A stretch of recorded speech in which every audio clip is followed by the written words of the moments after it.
Raw after WrestleMania वाला Monday night raw का episode सिर्फ एक दिन हुआ है रोमन रेंस को अभी वर्ल्ड हेवीवेट चैंपियन बने हुए, और देख के ऐसा लग रहा है कि ब्लड लाइन वाले पुराने डब्ल्यूडब्ल्यू के दिन वापस आ रहे हैं। Okay, hello chatters, my name is Rohit and you are watching Wrestle Chatter. तो इस वीडियो में आज रिव्यू करने वाले हैं मंडे नाइट रॉ के एपिसोड को, और इसको कंसिडर किया जाता है साल का सबसे बड़ा मंडे नाइट रॉ का एपिसोड, क्योंकि रेसलमेनिया में जो चीजें हुई होती हैं उसका आफ्टरमैथ हमको मंडे नाइट रॉ में दिखता है। और ये बात कहनी पड़ेगी, बहुत ही अच्छे तरीके से आज का मंडे नाइट रॉ का एपिसोड स्ट्रक्चर किया गया था। तो अगर आप चैनल पे डेली वीडियोस को एंजॉय करते हो तो बस चेक कर लेना कि आपने वो नीचे सब्सक्राइब वाला बटन हिट किया है या फिर नहीं। बाकी सारी आपके डब्ल्यूडब्ल्यू के एंटरटेनमेंट की जिम्मेदारी मेरी। सबसे पहले जो शो की स्टार्टिंग है वो होती है ओबा फेमी के साथ, और ये देख के अच्छा लगा कि उनको शुरुआत में ही शो को ओपन करने का मौका दिया, क्योंकि इससे पता चलता है कि डब्ल्यूडब्ल्यू चीजों को कहां पर रैंक कर रही है। और ऑब्वियसली भाई ब्रॉक लेसनर को ऐसे ओबा फेमी ने हराया है, अब तो उनके साथ चीजें सही ही होनी है। एटलीस्ट कोई सही तरीके से चीजों को बुक कर रहा है तो हम ये एक्सपेक्ट कर सकते हैं। तो ओबा फेमी आते हैं अपनी वॉक करते हुए, और ओबा फेमी ने आज सूट पहना हुआ था। आज ऐसा नहीं था कि ओबा फेमी कुछ तबाही मचाने के लिए आए हैं, बस ये बताने के लिए आए थे कि देखो भैया मैंने ब्रॉक लेसनर को हरा दिया है। बहुत तगड़ा ओवेशन उन्हें मिला, बहुत तगड़े उनके लिए चैंट्स लग रहे थे, ओबा फेमी के चैंट लग रहे थे, वो वाले जो चैंट है वो सब कुछ लग रहे थे। और वैसे भी ओबा फेमी को लोग बहुत पसंद कर रहे थे, और अब ब्रॉक लेसनर को हराने के बाद अपने आप को एक अलग पोजीशन पे वो लेके आ गए हैं। द रूलर हैज अराइव्ड, बस इतना सही उन्होंने एक सेंटेंस बोला, माइक ड्रॉप किया, और उसके बाद ओबा फेमी वहां से चले जाते हैं। अब करने को और भी बहुत कुछ किया जा सकता था, लेकिन कई बार चीजें सिंपल और शॉर्ट रखना सही होता। तो मुझे अच्छा लगा जो भी प्रेजेंटेशन थी ओबा फेमी की। और अब मैं ये सोच रहा हूं कि जो पहला बंदा लपेटा जाएगा ओबा फेमी के हाथों, वो मंडे नाइट ड्रॉ पे कौन होने वाला है। इसके बाद नेक्स्ट शो पर एक टैग टीम मैच आता है, रिया रिप्ली एंड इयो स्काई वर्सेस आस्का एंड कारी सेन के बीच में। वही है, रिप्टाइड और मून सॉल्ट के साथ इस मैच में विक्ट्री हो जाती है। आस्का कारी सेन के ऊपर चिल्ला रही है, और फिर उन्होंने बैक स्टेज एक सेगमेंट देखा जहां पे रिया रिप्ली गुड बाय करती हैं इयो स्काई को कि चलो भाई अब मैं, क्योंकि वो वुमेन्स चैंपियन है तो उनको उस टाइटल के साथ स्मैकडाउन में जाना पड़ेगा। लेकिन जाते जाते एक छोटा सा इंटरेक्शन उनका लिव मॉर्गन के साथ भी था। तो भाई बहुत ज्यादा डब्ल्यूडब्ल्यू ने स्ट्रेच किया है रिया रिप्ली और इयो स्काई वाली स्टोरी लाइन को। अब अच्छी बात यह है कि रिया रिप्ली जा रही है उधर, और इयो स्काई को अपना जो बिजनेस है अपनी जापानीज यार दोस्तों के साथ वो अकेला ही देखना पड़ेगा। मैं इसलिए ज्यादा खुश हूं कि चलो भाई इनको सेपरेट किया, और अब डब्ल्यूडब्ल्यू फोकस कर सकती है और चीजों के ऊपर। इसके बाद नेक्स्ट आता है शो पर एक सेगमेंट जो कि अनएक्सपेक्टेड था, और क्या ये डब्ल्यूडब्ल्यू ने फ्यूचर के किसी रेसलमेनिया मेन इवेंट के लिए ऑलरेडी हमें एक टीज दे दिया। तो सबसे पहले सीएम पंक आते हैं, और सीएम पंक ने शायद अपनी जो एंट्री का स्टाइल है आप बोल सकते हो उसको चेंज कर दिया। जैसे रेसलमेनिया में वो पहले खाली ऐसे पैदल निकल के आया था बिना किसी म्यूजिक के साथ में, वैसे ही सीएम पंक निकल के आते हैं, और जैसे ही वो रैंप पर खड़े और उसके बाद इट्स क्लॉबरिंग टाइम जो वो बोलते हैं, तब उनका जो म्यूजिक है वो हिट होता है, और वो बहुत कूल लग रहा था। मुझे लगता है कि अगर सीएम पंक ऐसा ही कंटिन्यू करें तो वो स्पेशल टच देगा, क्योंकि और कोई ऐसा करता नहीं है, तो वो सीएम पंक को वैसे भी यूनिक दिखाएगा। अब रिंग में आते हैं सीएम पंक और बताते हैं कुछ अपने अंदर की बातों के बारे में। कहते हैं भाई बहुत सारे मैं चीज़ों से सफ़र कर रहा हूँ, मेरे बहुत सारे लॉसेज हुए हैं। वो यहाँ पे अपने फैमिली और फ्रेंड्स के लोगों को खोने की बात करते हैं, लैरी को भी उन्होंने मेंशन किया। लेकिन वो ये कहते हैं कि कैसे मेरे वर्ल्ड चैंपियन होने की वजह से मैं स्लो डाउन नहीं हुआ, क्योंकि मेरे सिर पर एक रिस्पॉन्सिबिलिटी थी। तो सही में अपने अंदर के थॉट्स से सीएम पंक बता रहे थे। ये कोई ऐसा नहीं है कि प्रोमो में या कोई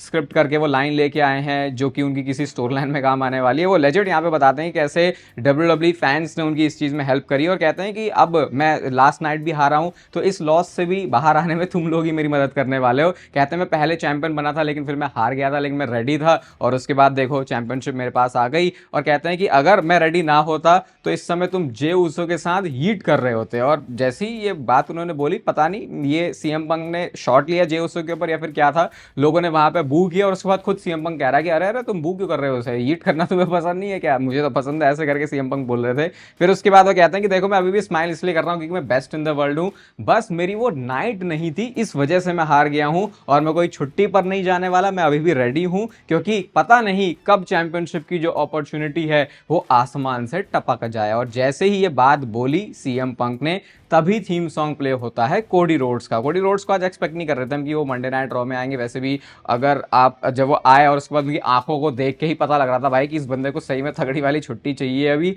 पता नहीं यार, कोडी रोड्स का जिगरा कुछ अलग, वो अलग ही लेवल का बंदा है। वो चीज़ आप कोडी रोड्स के लिए कह सकते हो। अब कोडी रोड्स आते हैं रिंग में, और जैसे ही वो रिंग में आए तो पहले तो उनकी वॉक भी ऐसी थी, अपना वो जो अपना वो करते हैं वो भी उन्होंने आज किया नहीं है। जैसे ही रिंग में आते CM Punk, sorry Cody Rhodes, तो सीएम पंक कहते हैं भाई क्या मतलब मैंने टाइम ज़्यादा ले लिया, या फिर मतलब वो ऐसा बताना चाह रहे थे कि शायद मेरे जाने का टाइम आ गया था लेकिन मैं गया नहीं और इसलिए कोडी रोड्स आ गया। कोडी रोड्स कहते हैं कि नहीं नहीं भाई मंडे नाइट रॉ है, तेरा ही टाइम है। और वो ऐसे बताते हैं कि भाई तू तो बड़ा अलग तरीके से बिहेव कर रहा था। सीएम पंक कहता है तुमने क्या सोचा मैं फ्रीक आउट कर जाऊंगा, फिर मेरा क्रैश आउट होगा। कोडी रोड्स ने बोला कि कोडी रोड्स कंफ्यूज है, वो कहते हैं पता नहीं मैं लूजर की तरह क्यों ऐसा लग रहा हूँ जबकि मैं तो हारा भी नहीं हूँ। तो सीएम पंक कहते हैं अच्छा तो मुझे कहना चाह रहा है कि मैं लूजर हूँ। और फिर सीएम पंक खुद ही कहते हैं कि देखो मैं तो लूजर की तरह नहीं फील कर रहा और तुझे भी नहीं करना चाहिए, लेकिन तेरे लिए प्रॉब्लम ज्यादा बड़ी थी क्योंकि तूने जिस इंसान को हराया है रेसलमेनिया में वो एक लेजेंड है, वो एक तेरा फ्रेंड है, वो तेरा मेंटोर है। मेरे लिए क्या है, मैं तो उस बंदे को नफरत ही करता था, तो मेरे को उसको मारना जो है वो बहुत आसान था। और उन्होंने रोमन रेंज की ऊला फाला को स्वीट पेपर नेकलेस करके भी बोल दिया है।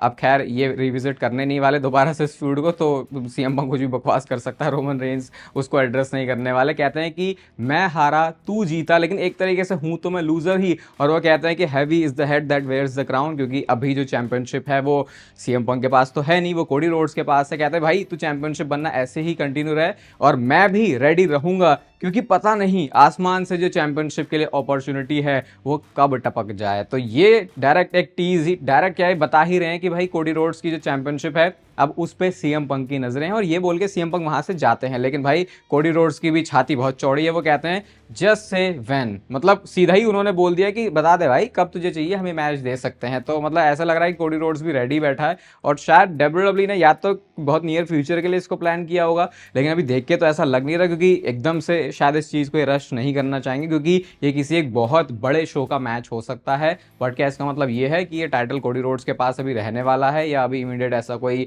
टाइटल चेंज नहीं होगा? लेकिन वही बात है, डब्ल्यूडब्ल्यूई बोल तो कुछ भी देती है, स्टोरी तो कुछ भी बना देती है और बाद में उसके ऊपर इतना ध्यान नहीं दिया जाता। तो ये था दो भाइयों के बीच में एक मूवमेंट जहां पे सीएम पंक रेडी है और आपको अनडिस्प्यूटेड चैंपियनशिप के लिए मैच दिख सकता है अगर कोडी रोड्स के पास ये टाइटल रहे। बाकी कोडी रोड्स की आंख देख के तो भाई ऐसा लगा यार ये अलग ही लेवल का बंदा है, फिर से वही बात बोलूंगा कोडी रोड्स के लिए। इसके बाद नेक्स्ट शो पर मैच आता है ईथन पेज वर्सेस जवॉन के बीच में। ईथन पेज आज आए हैं, अभी आई थिंक उनका प्रॉपर कॉल अप ये है या फिर नहीं वो हमको आगे पता चलेगा। रूसेव होते हैं यहाँ पे रिंग साइड पे, जिसकी वजह से जवॉन डिस्ट्रैक्ट हो गए, मैच वो हार गए और उसके बाद रूसेव ने मारना शुरू किया, एक्कोलेड में उन्होंने डाला और फिर पेंटा सेव करने के लिए आते हैं। तो रूसेव और ईथन पेज की सेटिंग की वजह से पेंटा को भी धोने में सक्सेसफुल रहे और रूसेव ने वो जो चैंपियनशिप है पेंटा की उसको अपने कंधों पर रखा है। तो वो जो बुकिंग हमने देखी थी रूसेव की मंडे नाइट रॉ पे रेसलमेनिया से पहले, ऐसा लग रहा है कि डब्ल्यूडब्ल्यूई दोबारा से पोजीशन करना चाह रही है रूसेव को एक डोमिनेंट फोर्स की तरह। और भाई आपके पास सही में पका पकाया बंदा है, वो तो आपने इतने टाइम से उसका कचरा किया हुआ है, इसलिए ऐसा लगता नहीं है कि आपके पास एक बंदा है, लेकिन आपके पास एक लेजेंड बंदा है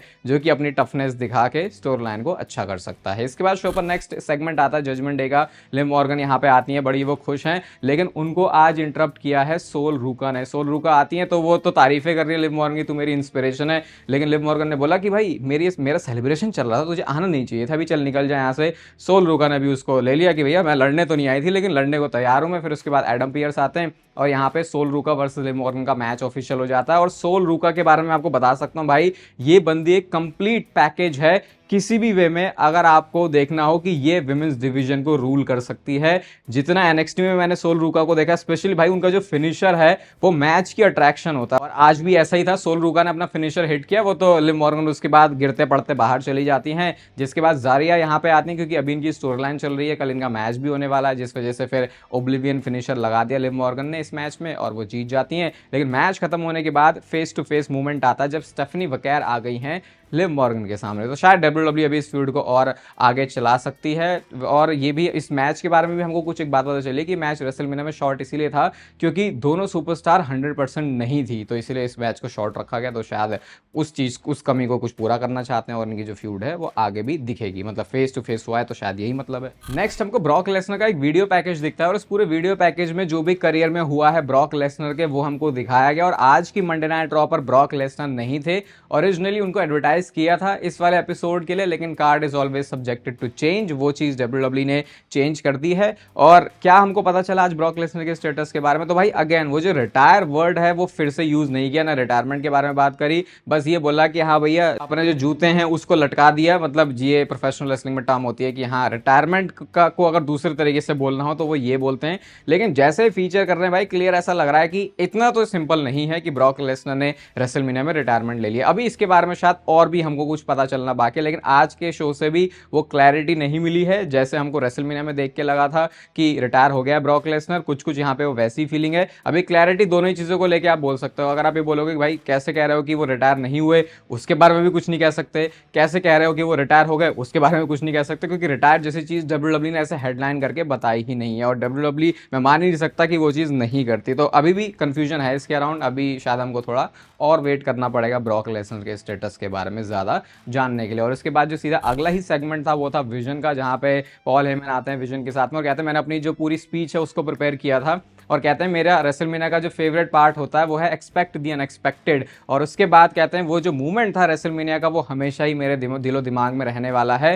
प्रोडक्शन के बारे में वो बात करते हैं कि कैसे सीएम पंक जो है सारे लोगों को अप्रिशिएट करता है, उनके जो पिछवाड़े हैं उनको किस करता रहता है, ऐसे करके वहाँ के लोगों की तारीफें करता रहता है, क्योंकि सीएम पंक ने इससे पहले प्रोमो में बोला था प्रोडक्शन वाले लोगों के बारे में अपने। तो फिर वो कहते हैं कि नहीं भाई, प्रोडक्शन वाले लोगों ने अभी भी नाव में डाला है ब्रॉक लेसनर को, जबकि उनको फॉरएवर में डालना चाहिए। वो देन नाउ फॉरएवर टुगेदर वाली चीज के बारे में बात कर रहे होते हैं, क्योंकि अब ब्रॉक लेसनर का हो लिया है, ऐसा पॉल हेमन यहाँ पे बता रहे हैं। और जिस तरीके से उन्होंने आज भी ब्रॉक लेसनर का नेम लिया भाई, वो फीलिंग, वो इमोशन, वो पॉल हेमन की उस जिस तरीके से उन्होंने वो नाम लिया उसमें ही पता चलते हैं। लेकिन कहते हैं कि चलो ये तो बात हो गई ये वाली, उन्होंने भी ज़्यादा चीज़ों को एड्रेस यहाँ पे किया नहीं है। लेकिन इसके बाद वो बात करते हैं विजन की, और पर्सनल मैसेज यहाँ पे एक लोगन पॉल देते हैं, और डोमिनिक मिस्टीरियो लेवल की आज हीट मिली है लोगन पॉल को। क्राउड ने उनको यहाँ पे कुछ बोलने नहीं दिया, स्पीड के ऊपर वो ब्लेम डाल रहे होते। कहते हैं वो थक चुके हैं ऐसे लोगों से जो कि बाहर से आउटसाइडर आ जाते हैं, और लोगन पॉल खुद भूल जाते हैं कि भाई वो बाहर से आए हैं, और इसीलिए वो ये बात बोलते हैं। कहते हैं कोई फर्क नहीं पड़ता रेसलमेनिया में क्या हुआ,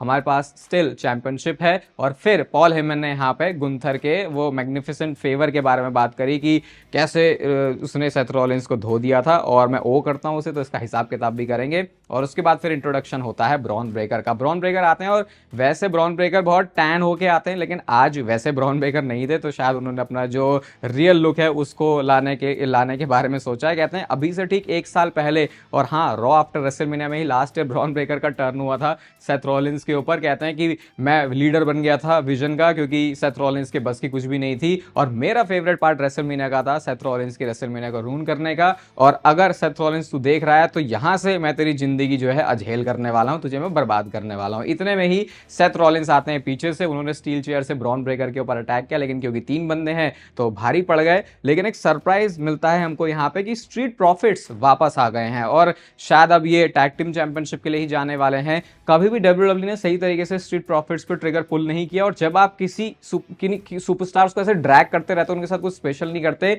तो वो लोग थकेले लगते ही हैं। तो शायद जितना अच्छा लग सकता था स्ट्रीट प्रॉफिट्स को यहाँ पे देखना, पर्सनली देखो मुझे तो वो उतना अच्छा नहीं लगा। और उसके बाद फिर ये स्ट्रीट प्रॉफिट्स अलग, और लोगन पॉल और ऑस्टिन थ्योरी अलग, और फिर रिंग में बचते हैं ब्रॉन ब्रेकर और सेथ रॉलिंस। उसके बाद ये मारामारी कर रहे हैं, स्पीयर के लिए जाते हैं, लेकिन सेथ रॉलिंस ने सुपर किक कर दी। उसके बाद ब्रॉन ब्रेकर ने एक स्पीयर लगाया, और उसके बाद रिंग में पता नहीं कितनी बार ऐसे चक्कर लगा के ब्रॉन ब्रेकर ने रिबाउंड में स्पीयर हिट किया, और एक तरफ पूरा खूनम खून हुआ पड़ा था ब्रॉन ब्रेकर का, और वो बहुत ज़्यादा बैड एस भी लग रहे थे। तो अब WWE जैसा हमने सुना था रिपोर्ट्स के अकॉर्डिंग कि टाइम देना चाहती है अच्छे से सेथ रॉलिंस और ब्रॉन ब्रेकर को, वो आज शो पे देख के लगा भी कि हाँ, अब WWE ऐसे सोचे कि चलो अब हमारे पास ये बंदे आ गए हैं, अब आने वाले जो शोज़ हैं इनकी स्टोरी लाइन को कुक करके हम बढ़िया तरीके से निकालने वाले हैं, जो कि अच्छी बात भी है, क्योंकि सेथ रॉलिंस और ब्रॉन ब्रेकर अच्छे शोज़, अच्छी स्टोरी लाइन डिलीवर कर सकते हैं। इसके बाद शो पर नेक्स्ट मैच आता है JD McDonagh versus Finn Balor के बीच में। बैलर ने पहले ही मार दिया, और इसका आउटकम एक ही होना था कि कोडी ग्रास फिनिशर के साथ फिन बैलर जीत जाएंगे। डोमिनिक आते हैं मारने के लिए, लेकिन फिर उसके बाद जेडी मैकडोना और डोमिनिक मिस्टीरियो दोनों को ही भागना पड़ जाता है। तो शायद WWE अभी भी इनकी जो फ्यूड है उसको कंटिन्यू करने वाली है, भले ही डीमन बैलर ने क्यों ना हरा दिया हो डोमिनिक मिस्टीरियो को एट रेसलमेनिया। मुझे लगता है इसमें और इमोशन डालने की जरूरत है, और ये चीज़ अच्छी तरीके से वर्क कर सकती है। इसके बाद नेक्स्ट बैक स्टेज से सेगमेंट आता है गुंथर का, और यहाँ पे उनसे वही सवाल पूछा जाता है कि भैया पॉल हेमन वाली बात। गुंथर कहते हैं भाई हमारे बीच में कुछ भी नहीं है, वो मुझे फेवर ओ करता है, और उसको आने वाले टाइम में देख लिया जाएगा। वर्ल्ड चैंपियनशिप चेज करने की वो बात करते हैं, लेकिन तभी एलन नाइट भी आ जाते हैं। कहते हैं एक रेसलमेनिया विनर दूसरे रेसलमेनिया विनर से बात कर रहा है, और वो भी टाइटल जीतना है, उसके बारे में बात कर रहे हैं। बेसिकली मतलब यहाँ पे ये था कि ये टीज कर रहे हैं शायद गुंथर और एलन नाइट के बीच में एक फ्यूड। तो अच्छी बात ही है, मैं तो बोलूंगा एलन नाइट के लिए वैसे भी उनको इतनी स्पॉटलाइट नहीं मिलती, एटलीस्ट गुंथर की वजह से हो सकता है कि उनका थोड़ा सा भला हो जाए। और इसके बाद आता है शो का मेन इवेंट सेगमेंट, जहां पे सबसे पहले रोमन रेंस अपनी SUV से निकल के आते हैं, ब्लैक SUV से निकल के आते हैं बिल्कुल ओल्ड स्टाइल में, और पूरी जो रोमन रेंज की एंट्रेंस थी वो ऐसी थी जहां पे रोमन रेंज के ऊपर पूरे टाइम कैमरा चल रहा है और वो सीधा वहीं से होते हुए गोरिल्ला तक आते हैं और जैसे ही वो गोरिल्ला पर पहुंचे वहां पर खड़े होते हैं दो बंदे और ये जो दो बंदे हैं वो कोई और नहीं बल्कि जिमी और जे उसो थे। दोनों के साथ उन्होंने हैंडशेक किया और जैसे ही रोमन रेंज पर जाने लगते हैं वो पूछते हैं जिमी और जे उसो से, भैया खड़े क्यों हो, तुम भी साथ में चलो। और आज रोमन रेंज ने अपनी वर्ल्ड हैवीवेट चैंपियनशिप जीतने के बाद जो पहली एंट्रेंस मारी है वो अकेले नहीं मारी, अपने भाइयों के साथ मारी है। और ये एक बहुत बड़ी चीज बताती, मतलब एक बहुत छोटी सी चीज है लेकिन बताती है कि डब्ल्यूडब्ल्यूई कैसे आगे स्टोरी लाइन को चलाने वाली है, जहां पे रोमन रेंज के इर्द गिर्द ही आपको जिमी और जे उसो देखने को मिलेंगे। और क्योंकि जब आप रॉ को लाइव देखते हो तो क्या होता है कि नेटफ्लिक्स पे वो जब मतलब ब्रेक भी आ जाता है तो उस टाइम पे पूरे टाइम नेटफ्लिक्स का जो कैमरा है वो चलता रहता है, तो पूरी एंट्रेंस आप एंजॉय कर सकते थे जहां पे रोमन रेंज, जिमी उसो और जे उसो होते हैं। बाद में जब उसको आप देखते हो ना पीछे जाके अब देखेंगे तो वो सेगमेंट वहां से फिर पूरा कट ही जाता है क्योंकि उस पार्ट को वो हटा ही देते हैं। और रोमन रेंज और उसो उसको साथ में एंट्रेंस करते हुए देख के मजा तो देखो आया, पूरा मजा आया। इसके बाद क्या होता है, रोमन रेंज जैसी रिंग में पहुंचते हैं वही माइक उन्होंने लिया, लास्ट वेगास एक्नॉलेज मी करके वो बोलते हैं, कहते हैं वैसे पहले मैंने सोचा था बहुत सारी चीजों के बारे में बात करने के लिए कि फ्यूचर का क्या होगा, हम जो है आगे बिजनेस कैसे चलाने वाले हैं, लेकिन उसके बाद में अपने कजन्स के पास गया और हमने सोचा कि पहले फैमिली का जो मैटर है उसके बारे में ही बात कर लेते हैं। और रोमन रेंज यहाँ पे अपनी दिल की फीलिंग बताते हैं कि भाई इस चीज को मैंने बहुत मिस किया है। वो रिस्पेक्ट करते हैं, वो प्यार दिखाते हैं जे और जिमी उसो के लिए, कहते हैं मैंने तुम्हारे साथ बिजनेस करना बहुत मिस किया है एंड दिस इज अस, ऐसे करके वो बताते हैं कि देखो कितना अच्छा लग रहा है सब कुछ कि तुम यहाँ पे खड़े हो, मैं भी यहाँ पे खड़ा हूँ और मेरे कंधों पर वर्ल्ड हैवीवेट चैंपियनशिप है। और चैनल पर दूसरी वीडियो भी अभी आने वाली है, 2 बजे के आसपास चैनल पे आ जाएगी, तो उसके लिए भी बिल्कुल चिपके रहना। इसके बाद रोमन रेंज ने प्रेज करना शुरू किया जे उसो को, कहते हैं तू मेन इवेंट जे उसो है, वो कहते हैं भाई तू किन चक्कर में पड़ा हुआ है, ऐसे करके वो थोड़ा सा समझा रहे होते हैं जे उसो को। और फिर कहते हैं कि ये तो अलग चीज है लेकिन जब ये ऐसे हो जाता है, ये पूरा फिस्ट बन जाता है तो दिस इज अस, ऐसे करके रोमन, मतलब ये तो बिल्कुल क्लियर बताना हो गया कि रोमन रेंज का इंटेंशन क्या है कि अब वो वर्ल्ड हैवीवेट चैंपियन बन गए तो वो चाहते हैं कि जिमी और जे उसो उनके साथ में हो। कहते हैं जब हम साथ में होते हैं तो हम इस बिजनेस को चलाते हैं और ये चीज हमने प्रूव की है और मैं ये नहीं चाहता कि यहाँ पे आके तुम मुझे सर्व करो, मैं चाहता हूं टू बी माई ब्लड और तुम मेरे साथ रहो बिल्कुल। तो अगेन वही चीज बार बार रोमन रेंज बता रहे थे कि यार हमको अब साथ रहना चाहिए। अब रोमन रेंज के पास टाइटल आ गया, अब जिमी जे उसो की तरफ से जवाब तो मिल नहीं था, तो जिमी उसो कहते हैं कि भाई जब मैं बोल रहा हूँ तो मैं अपने भाई के लिए भी बोल रहा हूँ कि तू हमारा ओटीसी है, तू हमेशा हमारा भाई रहेगा and they are the twos, we are the ones. और बिल्कुल वही जो पोज है ब्लड लाइन वाला वो करने के लिए साइड में खड़े हो जाते हैं जिमी एंड जे उसो दोनों ने हाथ उठा लिया, रोमन रेंज ने आधा उठा लिया था, लेकिन तभी म्यूजिक हिट होता है जेकब फाटू का। और भाई क्या फ्रेश चीज हमको रेसलमेनिया के बाद ये दिखने वाली है। ब्लड लाइन की वैसे ही हिस्ट्री इतनी रिच रही है और अब एक नया चैप्टर खुलने वाला, मुझे लगता है सही चैप्टर। इससे पहले भी ब्लड लाइन रियूनियन वो सब हुआ लेकिन वो जो भी सब कुछ था बहुत फोर्स्ड वो लगा, लेकिन अब ये चीज कुछ फ्रेश फीलिंग दे रही है। जैसे ही जेकब फाटू निकल के आते हैं तो रोमन रेंज भी थोड़ा सा सरप्राइज थे, जेकब फाटू के लिए रिएक्शन बहुत अच्छा था। रोमन रेंज आके कहते हैं, रोमन रेंज जैसे जेकब फाटू आए तो कहते हैं बहुत टाइम बाद देख रहा हूँ तुझे और कुछ ही रीजन हो सकते हैं तेरे यहाँ पे आने के, या तो तू मुझे एक्नॉलेज करने के लिए आया है। और जैसे ही ये बात उन्होंने बोली भाई जेकब फाटू ने सीधा मना कर दिया, नहीं करने आया। तो रोमन रेंज कहते हैं अच्छा नहीं करने आया तो यू वांट दिस, ये चैंपियनशिप तुझे चाहिए। जेकब फाटू कहते हैं I don't want that title, I need that title, ये करके क्लियर उन्होंने बोल दिया। जेकब फाटू बोल रहे होते हैं कि मुझे ट्राइबल चीफ नहीं बनना, मुझे वो सब कुछ चाहिए जो ट्राइबल चीफ के पास है, प्राइवेट जेट, रोलेक्स, ज्यादा घड़ियां, बड़ा हाउस और ऐसे, और मुझे इतने पैसे और चाहिए कि मैं अपने बच्चों को अच्छे स्कूल में डाल पाऊं। मैं सोचा था भाई क्या मतलब इतने पैसे भी नहीं हो पाएगा कि स्कूल में डाल पाओ बच्चे। कहते हैं कि इसके लिए अगर मुझे तेरे थ्रू भी होके जाना हो रोमन रेंज तो मैं जाऊंगा। और एट बैकलैश करके वो बोलते हैं ऑल गैस नो ब्रेक्स, मतलब उन्होंने सीधा ही ये चैलेंज कर दिया रोमन रेंज को वर्ल्ड हैवीवेट चैंपियनशिप के लिए कि मैं तेरे को फेस करूंगा और तेरे को अपनी जो टाइटल है वो डिफेंड करनी है। और उसके बाद उन्होंने बोला फा और बाकी जो सारा क्राउड है उसने बोला टू। और मैं सही बताऊं तो ये जेकब फाटू का जो क्राउड के साथ कनेक्शन है वो उनको आगे भी बहुत ज्यादा हेल्प करने वाला है। एज बेबी फेस जो लुक है जेकब फाटू का वो बहुत ही एक यूनिक ब्लेंड मुझे लगता है और डब्ल्यूडब्ल्यूई को बहुत ही केयरफुल यहाँ पे रहना चाहिए कैसे वो जेकब फाटो को बुक करें। और हाँ केयरफुल आप भी रहो क्योंकि आज आखिरी दिन है, नेचुरल टीम पे जाके आरपन कोड आप यूज करते हो तो 5 लकी लोगों को मेरी तरफ से प्रोटीन का बॉक्स फ्री मिलने मिलने वाला है। बस आप अपनी जो ऑर्डर आईडी है वो मुझे मेल या डीएम कर देना। ये 4 दिन का जो ऑफर था वो आज खत्म हो रहा है। तो डिस्क्रिप्शन में आपको नेचुरल टीन का लिंक मिल जाएगा। अब रोमन रेंस कहते हैं कि भाई देख, मैं अग्री करता हूँ जो भी तूने बातें बोली, मैं भी चाहता हूँ कि ये सब कुछ तेरे पास हो, लेकिन क्या तू मुझे हरा सकता है? और अगर तू मुझे हरा सकता है तो क्या इस चैंपियनशिप का जो बर्डन है वो तू झेल सकता है? और अगर तू मुझे नहीं हरा पाता तो क्या मुझे एक्नॉलेज करने का जो बर्डन है तू उसे झेल सकता है? रोमन रेंस कहते हैं देख भाई, मैं ना तो अभी हाँ बोल रहा हूँ ना तो मैं ना बोल रहा हूँ, लेकिन तू अच्छे से देख ले, सोच ले, क्योंकि मैं श्योर नहीं हूं कि तू रेडी है या फिर नहीं। और लिटिल कजिन बोल के रोमन रेंस रिंग से चले जाते हैं और साथ में जिमी और जेउसो भी चले जाते हैं। तो भाई जेकब फार्टो को आई थिंक एक परफेक्ट वो जो मूवमेंट है वो मिल चुका है यहाँ से। अपने WWE करियर का एक आप बोल सकते हो टर्निंग पॉइंट ही उनके लिए होगा, क्योंकि रोमन रेंस वर्सेस जेकब फार्टो ये मैच, ये फ्यूड का फैंस वेट कर रहे थे तब से, जब जेकब फार्टो WWE कंपनी में आए ही आए थे। आज का मंडे नाइट रॉ ऐसा नहीं था कि रॉ आफ्टर रेसलमेनिया के बाद वाला कोई बहुत बड़ा हमको सरप्राइज मिला, लेकिन बहुत ही सिंपल तरीके से उसको बुक किया और उसका स्ट्रक्चर मुझे अच्छा लगा। तो आज के मंडे नाइट रॉ को रेट किया जाएगा 4.25 स्टार। चैनल पे इसके बाद भी वीडियो आने वाली है, उसके लिए चिपके रहो। डिस्क्रिप्शन में आपको नेचुरल टीन का लिंक मिलेगा, आरपंत वाला कोड यूज करके आपको डिस्काउंट मिल जाएगा। और जैसे मैंने आपको बताया, ऑफर के लिए आज आपके पास आखिरी दिन है अगर आप प्रोटीन बॉक्स फ्री में जीतना चाहते हो। इस वीडियो को यहां तक देख रहे हो तो उसे लाइक कर दो, चैनल को सब्सक्राइब कर दो ऐसे डेली WWE से रिलेटेड कंटेंट के लिए। बाकी तब तक फिर लेते रहो जिंदगी के मजे।